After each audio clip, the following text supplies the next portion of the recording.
नमस्कार। रेडियो माल्यवंत गोष्ठी बेतार केन्द्र को आपण मान स्वागत। आपण माने सुनी परचंती एफएम 89.6 मेगाहर्ट्ज गे। यहा पुनर्बार आपण देखि परिबे हमर यूट्यूब चैनल रेडियो माल्यवंत माध्यम रे। नमस्कार श्रोता बंधु, रेडियो माल्यवंत गोष्ठी बेतार केन्द्र को स्वागत।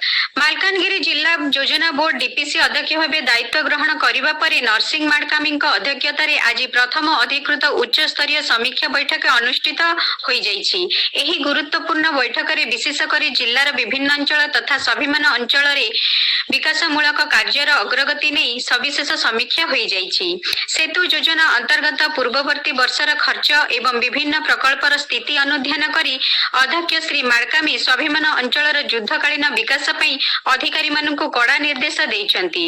विकास कार्य रे कोनोसी प्रकार शिथिलता को बर्दाश्त कराजिबो नाही बोली से स्पष्ट चेतावनी देइछंती। समीक्षा समय रे जिला योजना बोर्ड अध्यक्ष सरकारी अर्थर अपव्यय और मंथर गति को नहीं गभीर असंतोष प्रकाश करिछंती।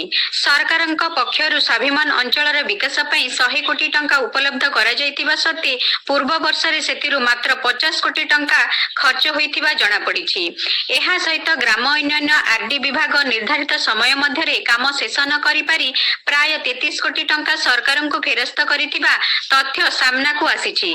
विकास पई आसीतिबा अर्थ उपयुक्त भाबे खर्च न होई फेरी जिबा अत्यंत दुर्भाग्यजनक बोली कही अध्यक्ष श्री माडकामी संपृक्त विभाग उपरे क्षोभ प्रकाश करिछंती एवं आगामी दिन रे एहार पुनरावृत्ति न करिबाकू तागिद करिछंती। स्वाभिमान अंचलर कायाकल्प बदलाइबा पई अध्यक्ष एक मेगा मास्टर प्लान प्रस्तुत करिबाकू कहिछंती। चित्रकोंडा ब्लॉक अंतर्गत 18 टी पंचायत एवं कोरकुंडा ब्लॉक र नाकामामुड़ी ग्राम पंचायत र संपूर्ण एक सर्वांगीन विकास पई से प्रशासन को निर्देश देइछंती। बैठक रे से समस्त विभागीय अधिकारी को उद्बोधन दे कहिछंती 100 कोटी रु अधिक टंकार नुआ प्रकल्प प्रस्तुत करी युद्धकालीन गति रे काम आरंभ करंतु।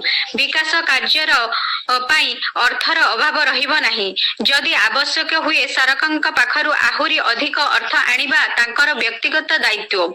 स्वाभिमान अंचलर भित्तिभूमि को सुदृढ़ करिबा पई समस्त विभागीय अधिकारी को पूर्व अपेक्षा अधिक सक्रिय हेबाकू पड़िबो बोली से मत देइछंती। एही रोड मैप अनुଯାयी जिला प्रतिटी दुर्गम अंचल को मुख्य स्रोत सह जोड़िबा लगी रास्ता, सेतु, पानीय जल, शिक्षा, स्वास्थ्य एवं कृषि भली गुरुत्वपूर्ण क्षेत्र रे तुरंत नूतन प्रकल्प रिपोर्ट प्रस्तुत करने को समस्त विभागीय मुख्य को निर्देश दिया जाइछि।